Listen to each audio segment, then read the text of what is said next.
आप सभी को नमस्ते। आज हम लोग का टॉपिक है कि व्हाट इज़ स्ट्रेस। हम सभी इसके बारे में जानते हैं। कोई अलग-अलग लैंग्वेज में अलग-अलग तरीके से इसका नामकरण किया गया है। कोई तनाव कहता है, कोई परेशानी करता कहता है, कोई चिंता कहता है। लेकिन स्ट्रेस एक ऐसा कांसेप्ट है जो कि यूनिवर्सल है और जो हम लोग इसको नॉर्मली नेगेटिव सेंस में लेते हैं। लेकिन मॉडर्न ज़माने में स्ट्रेस को 2 भाग में 2 तरीके से बोला जाता है। एक होता है यू स्ट्रेस। यू स्ट्रेस वो पॉजिटिव स्ट्रेस है जो कि मैनेज करता इंसान कर सकता है और ये ज़रूरी भी होता है। हम लोग जब किसी भी फ़ील्ड में अपना परफ़ॉर्मेंस को एनहांस करना चाहते हैं, बढ़ाना चाहते हैं, तो हम एक गोल बनाते हैं कि हमें ये करना है। हमारा ये लिमिट है, उससे थोड़ा-सा लिमिट को अपना स्ट्रेच करते हैं अपने काम का या शारीरिक एबिलिटीज़ का या कार्य क्षमता का, कि ठीक है हम और बेहतर करेंगे और ज़्यादा काम कर पाएँगे, कोई टारगेट को हम अचीव कर पाएँगे, खेल-कूद में हो, परफ़ॉर्मेंस हो, पढ़ाई में हो, किसी चीज़ में। तो इसको जो है यू स्ट्रेस कहा गया है।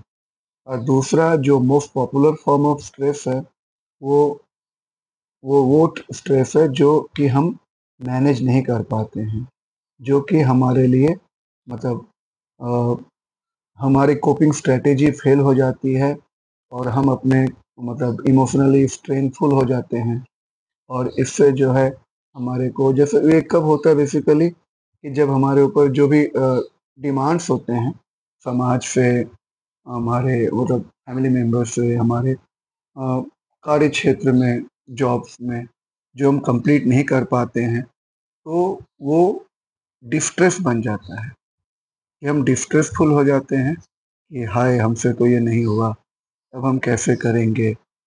कैसे इस काम को कंप्लीट कर पाएँगे? और नहीं करने के कारण हमें जो है ना बदनामी होगी, हमें बात सुननी पड़ेगी।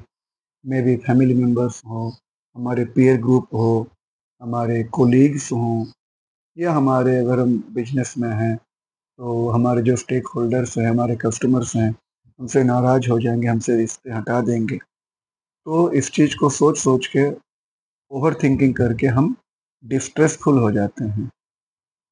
बेसिकली स्ट्रेस साइकोलॉजी में इसको ऐसा डिफाइन किया जाता है कि ये एक स्टेट ऑफ टेंशन है, तनाव की स्थिति है या ओवरवेल्म मतलब कि एकदम मतलब मन बोझिल हो जाता है कि भई क्या होगा और बेसिकली ये होता कहाँ से है?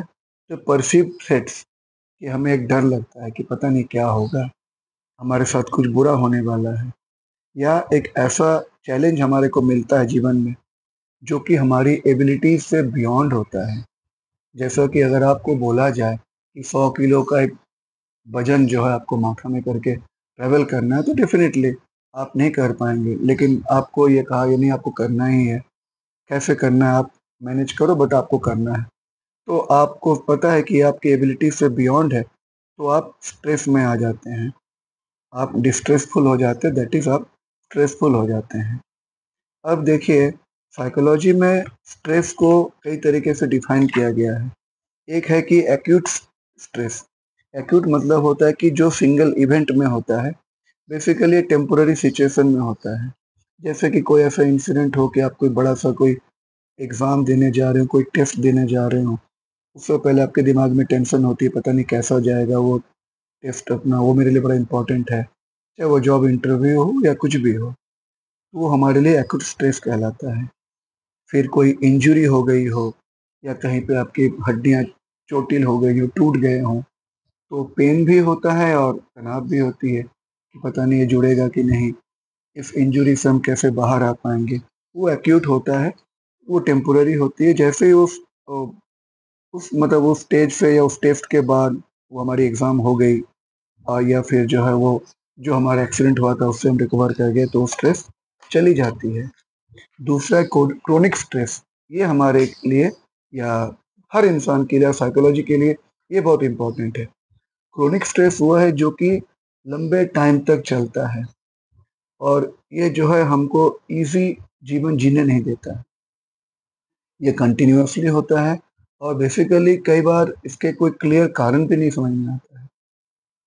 ठीक है, और इसके जो कारण हैं, मतलब नॉर्मली जो साइकोलॉजी बताती है, या हम आप जो एडल्ट इंडिविजुअल से समझ पाएँगे कि इसके कुछ कारण जो हैं, हमारे लाइफ़स्टाइल के कारण होते हैं, या कई बार हमारे कोई हेल्थ इश्यूज़ हैं, शुगर, प्रेशर, कोलेस्ट्रॉल, या कोई ऐसे रूमेटिक आर्थराइटिस हो, या हमारे को कोई नींद की प्रॉब्लम हो, कई सारी फिज़िकल इश्यूज़ भी हो सकते हैं। तो फिर जो है फाइनेंशियल स्ट्रगल हो, फिर हमारा हाई प्रेशर जॉब हो, ऐसा जॉब जहाँ पे बहुत ज़्यादा डिमांडिंग है, या फिर हमारी पर्सनल रिलेशनशिप हमारे परिवार में, घर में परिवार के मेंबर्स के साथ, या फिर जो है आप अपने फ्रेंड सर्कल में फ्रेंड से आपको सपोर्ट नहीं मिल पा रही है, या आपके जहाँ पे आप वर्क प्लेस है वहाँ पे आपके कोलीग्स से, आपके पीयर ग्रुप से आपको सपोर्ट नहीं मिल पा रही है। तो ये जो है मन के अंदर एक बोझ बन जाता है, और ये क्रोनिक स्ट्रेस कहलाता है।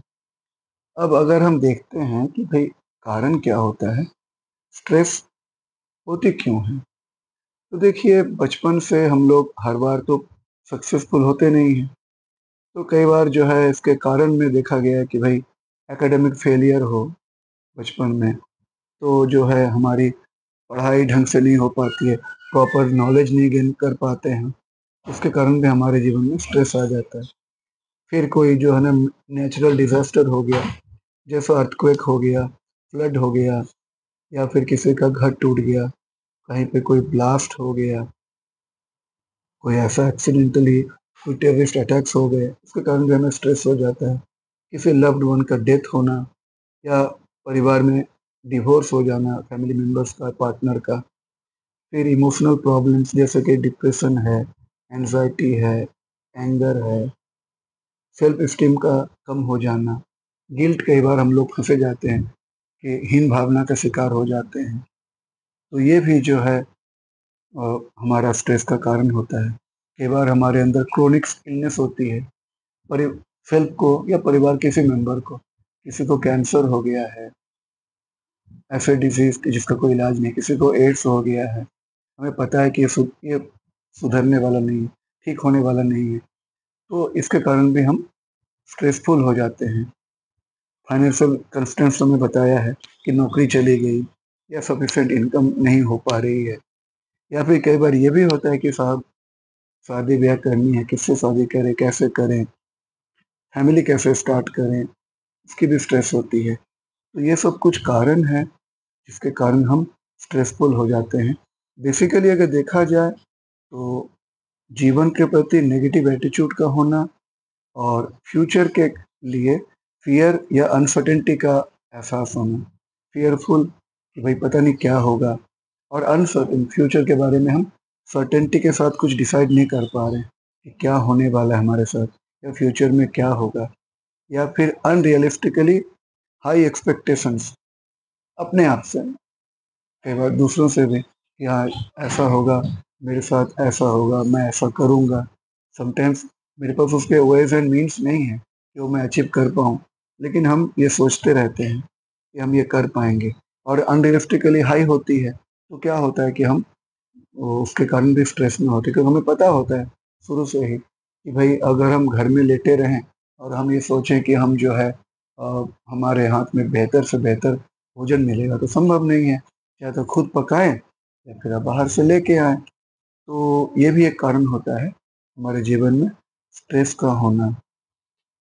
और यूँ स्ट्रेस के तो कई सारे कारण हो गए।